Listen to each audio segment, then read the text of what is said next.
바울은 그동안 앞장에서 빌립보 교인들에게 예수 그리스도의 모범적 겸손을 본받아서 서로 섬기는 종의 자세로 살 것을 당부했었죠. 또 오늘 본장에서는 그 내용이 완전히 뒤바뀌어서 교회를 혼란케 하는 대적자들에 대한 엄중한 경고를 날리고 있습니다. 즉 유대주의자들이 여느 교회와 마찬가지로 빌립보 교회에도 침투하였던 것 같습니다. 이에 바울은 갈라디아에서나 또 고린도후서에서 볼 수 있었던 것과 같이 매우 논쟁적이고 또 날카로운 어조로 경고를 하고 있습니다. 먼저 우리가 본문을 살펴보기 전에 역사적인 배경을 잠깐만 살펴볼 필요가 있는데요. 언제나 그렇듯이 이 바울의 대적자들은 바울을 따라다니면서 복음 사역을 방해했었습니다. 그 증거가 여러 서신들에 잘 나타나 있거든요. 그리고 바울은 본장에서 자신들의 적대자들을 가리켜서 개들, 행악하는 자들, 손할례당 등으로 표현을 했습니다.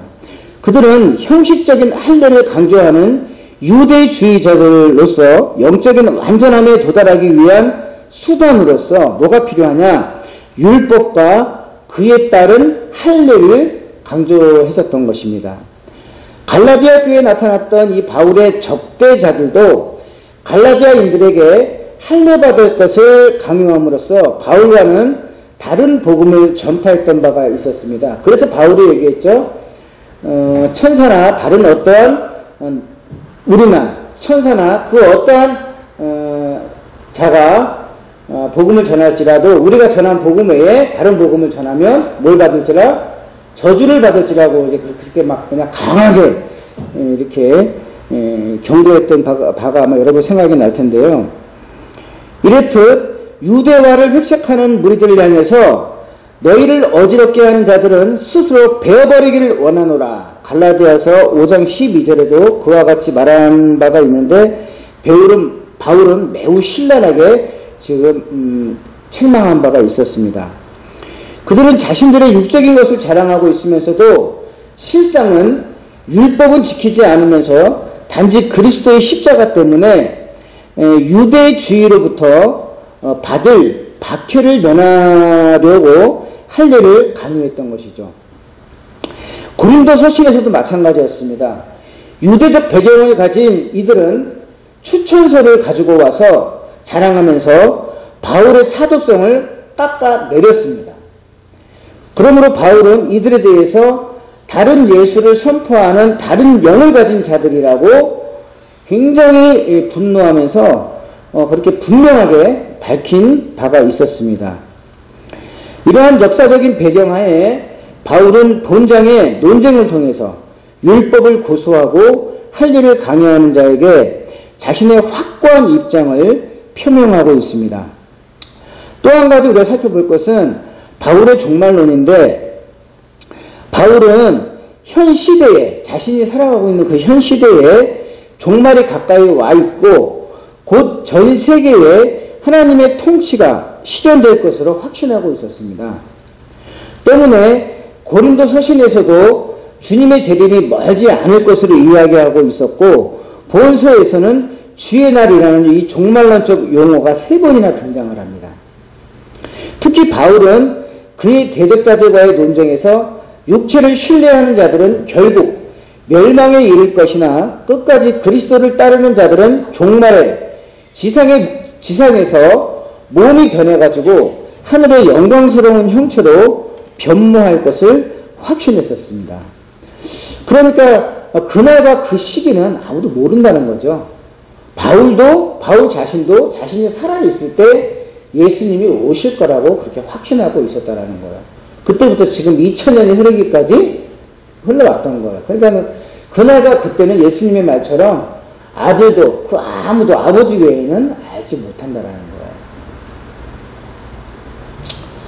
자, 어쨌든 본문을 통해서 바울의 경고와 자기 변호를 통해서 주시는 메시지를 3가지만 살펴보도록 하겠습니다.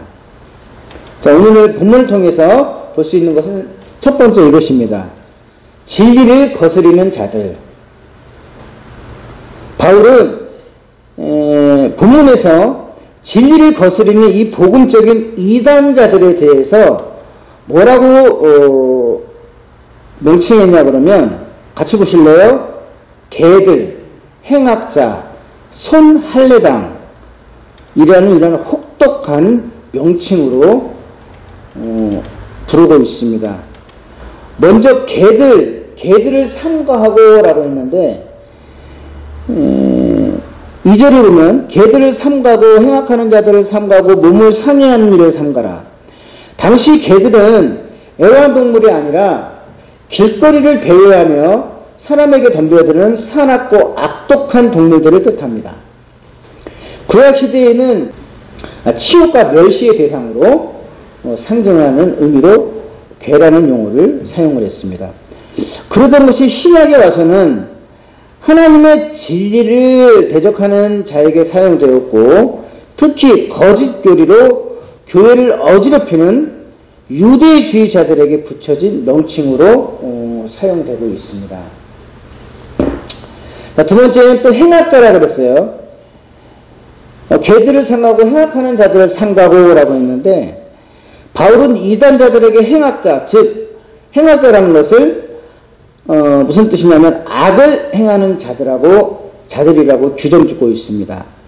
그들은 소위 스스로를 자기들을 사도라고 자처하면서 복음을 전한다는 구실로 나타났지만 실상은 하나님의 진리를 거스리고 복음을 파괴하면서 하나님의 은총의 섭리를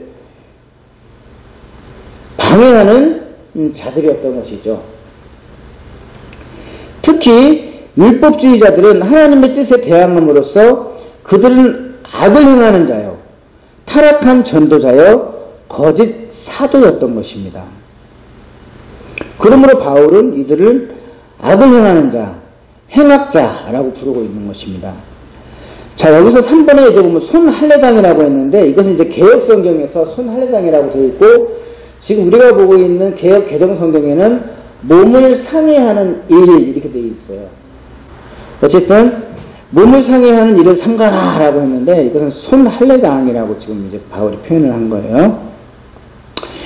율법에 의하면 자기 몸을 상하게 하는 것을 이제 금하고 있다고 해요. 그러므로 바울은 율법을 주장하면서 몸의 일부를 베어버리기를 좋아하는 것을 잘못된 것이라고 주장을 하고 있습니다.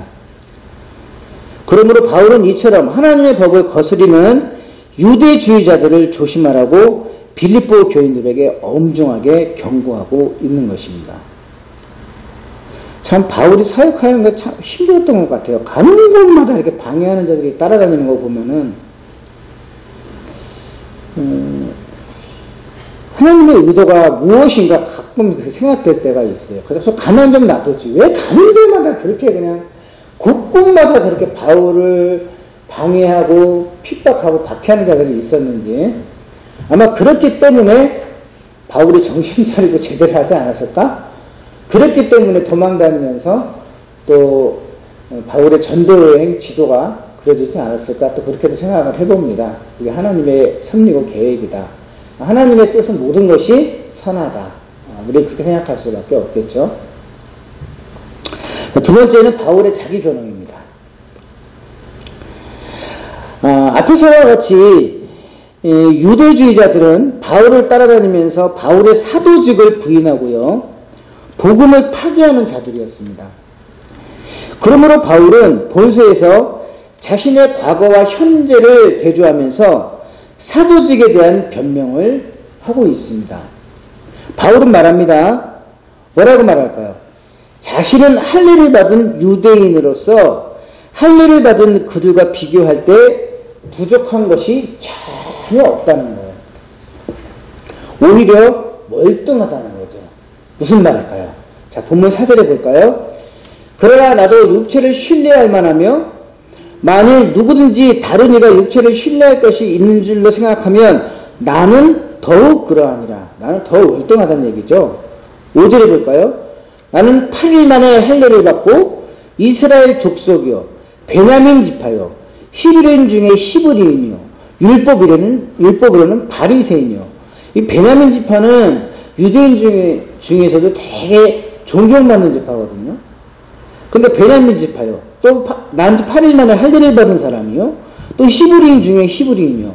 율법으로는 바리새인이요. 나는 누구보다도 월등하거든? 이런 얘기하고 있는 거예요. 그리고 6절에 한번 보실까요? 열심으로는 누구보다도 교회를 박해하고 율법의 의도는 흠이 없는 자라. 나보다 나은 자 있으면 나와보라 그라. 지금 이렇게 하고 있는 거예요. 너희들이 지금 나와서 그렇게 자랑하고 있다며 따지고 과거 이력을 펼쳐보면 나보다 나은 자 있으면 나오라 그래. 지금 바울이 이렇게 얘기하고 있는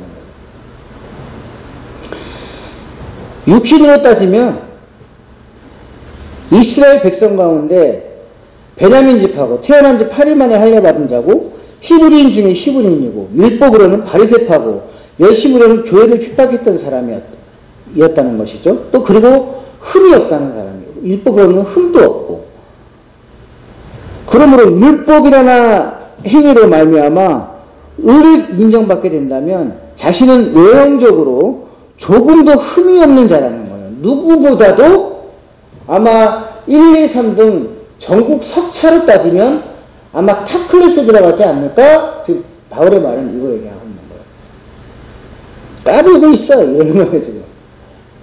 그러므로 육체적으로만 볼 때 누가 바울을 능가할 수 있겠는가 하는 것입니다. 소위 과거 바울은 유대주의자들과 비교할 때 감히 비교할 수 없을 만큼 완벽했던 것입니다. 하지만 지금 바울은 과거와는 전혀 다른 차원의 사람이 되었습니다. 육체적인 사람이 아니라 신령한 삶을 영위하고 있고 육체의 할례가 아니라 마음의 할례를 받은 자로서 예수 그리스도를 믿고 하나님의 영에 의해서 의롭다 함을 얻고 새로운 사람이 되었습니다. 자, 우리 7절 9절을 볼까요? 자, 바울의 자기 변호. 이제 바울이 현재 자기를 설명을 하고 있습니다. 과거 나는 이러한 유대인 중에 히브리인 중에 히브리인이요 또 바리새인이라고 했단 말이에요. 나보다 능한 자가 있으면 나와보라 그래 이랬단 말이에요. 근데 지금 자기 위치를 얘기하고 있어요. 읽어볼까요? 그러나 무엇이든지 내게 유익하던 것을 내가 그리스도를 위하여 다 해로 여길 뿐더러 또한 모든 것을 해로 여김은 내 주 그리스도 예수를 아는 지식이 가장 고상하기 때문이라. 내가 그를 위하여 모든 것을 잃어버리고 배설물로 여김은 그리스도를 얻고 그 안에서 발견되려 하느니 내가 가진 의는 율법으로 난 것이 아니요 오직 그리스도를 믿음으로 말미암은 것이니 곧 믿음으로 하나님께로부터 난 의라. 바울이 이렇게 얘기하고 있는 거예요. 아무것도 필요 없다는 거죠. 나보다 잘난 자 있으면 나와보라 그래 그랬단 말이에요. 그런데 그게 하나님 앞에서는 배설물이라는 거예요. 배설물. 아무 필요 없다는 거예요. 자, 세 번째, 그러므로 그리스도인의 삶에 대해서 얘기하고 있습니다. 빌립보서 3장, 오늘 이제 본문 12절 14절입니다. 이제 바울은 자신의 삶을 구체적인 예를 들면서 그리스도인들에게 어떻게 살아야 할 것인가에 대해서 설명하고 있습니다. 예수 그리스도를 만나기 전까지 바울은 여러 가지 육체적인 조건을 자랑으로 삼았던 사람입니다. 그러나 그리스도를 만난 이후 그것들은 오히려 복음의 방해가 될 뿐만 아니라 방해가 되었다는 것이죠. 그리스도로 인해서 바울에게 주어진 새로운 생애는 이전의 인간적인 것과는 비교조차 할 수 없을 만큼 유익을 가져다 주었다는 것입니다. 따라서 바울은 현재 그리스도의 고난에 기꺼이 동참하여 장차 죽은 자 가운데서 부활하는 영광을 얻고자 한다고 얘기하고 있습니다. 결론적으로 이처럼 바울은 그리스도를 향하여 항상 열려있고 그의 목표는 오직 그리스도인 것입니다. 하지만 바울은 그럼에도 불구하고 자신을 완전한 그리스도인으로 결코 말하지 않았습니다. 본문 12절 14절을 볼까요? 내가 이미 얻었다 함도 아니요 온전히 이루었다함도 아니라 이렇게 얘기하고 있어요. 오직 내가 그리스도 예수께 잡힌 바 된 것을 잡으려고 달려가노라. 그럼에도 불구하고 자신은 온전한 그리스도인이 된 것이 아니래요. 완전하지도 않대요. 그러면서 뭐라고요? 14절에 푯대를 향하여 그리스도 예수 안에서 하나님이 위에서 부르신 부름의 상을 위하여 달려가노라. 바울은 단지 예수 그리스도에게 붙들림 받은 것은 사실이지만 아직은 성화의 단계에 있기에 늘 푯대를 향해서 달려가고 있다고 말합니다. 마치 경주 뒤에 있을 상을 염두에 두고 결승점을 향해 달리는 경주자처럼 오직 주만 바라보고 힘차게 달려나간다는 것입니다. 그렇습니다. 예수 그리스도 안에서 자랑할 것은 육신의 것들인 세상 부귀와 명예와 권세가 아닙니다. 기독교 방송에 올라오는 설교들을 보면 이단들이 왜 그렇게 많은지 모르겠습니다. 정말로 돈만 주면 다 실어주거든요. 기독교 방송은. 그거는 유명해서 방송국이 실어주는 것이 아니라 방송국이 기부금을 내거나 돈을 줘야만 실어주는 거예요. 그래서 실어주는 설교들인데 저는 보면서 왜 그렇게 이단들이 많은지 모르겠어요. 그 설교들 중에는 바울처럼 예수 그리스도를 아는 가장 고상한 지식을 위해서 또 육신을 자랑하다 모든 것을 배설물처럼 버리라는 설교를 들어본 적은 저는 단 한 번도 없는 것 같아요. 그리고 나는 온전한 자가 아니고 오늘도 예수 안에서 하나님 위해서 부르심의 상을 위해 달려가느라고 말하는 자도 별로 없는 것 같아요. 도리어 듣는 이들에게 성공과 희망과 욕망을 북돋아주는 이단적인 설교만 비일비재합니다. 우리의 자랑은요, 사단이요 괴수 같았던 내가 예수 그리스도 안에 거하게 된 것이 자랑이에요. 또 사단이요 괴수 같았던 내가 예수 그리스도 안에서 하나님의 자녀가 되고 예수님의 친구가 된 것이고 또 아무런 값없이 주신 믿음과 은혜가 자랑인 것입니다. 아멘. 이것보다 큰 자랑은 없는 것입니다. 이것보다 큰 것은 없는 것입니다. 오늘 바울의 설교를 보면서 다시 한번 우리의 자화상을 들여다보면서 참여하는 마음을 갖게 됩니다. 여러분, 이 시간 우리가 통성으로 잠깐만 기도하기를 원하는데요. 육신에 대한 욕망에 대한 버리지 못했던 연약한 것을 참여합니다. 성령이 인도와 도와주시옵소서. 저 성도가 거듭나게 하소서. 육신의 연약한 것을 즐거움을 치유하소서. 주여! 기도합니다. 주여! 사랑하는 아버지, 이렇게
말씀을 통해서 부끄러운 우리의 자아상을 들여다봅니다.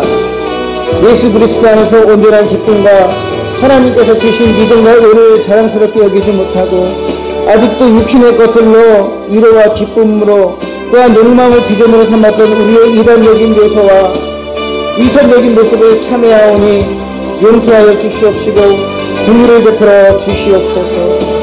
바울이 하나님의 부르심의 상급을 생각하며 오직 표대만 향하여 달려갔듯이 우리의 마음과 눈과 현실도 바울의 믿음과 열정을 담기 원하오니 이 시간 우리의 모든 더러운 것들을 깨끗이 씻어주시고 성령을 부어주시고 도와 이끌어 주시옵소서.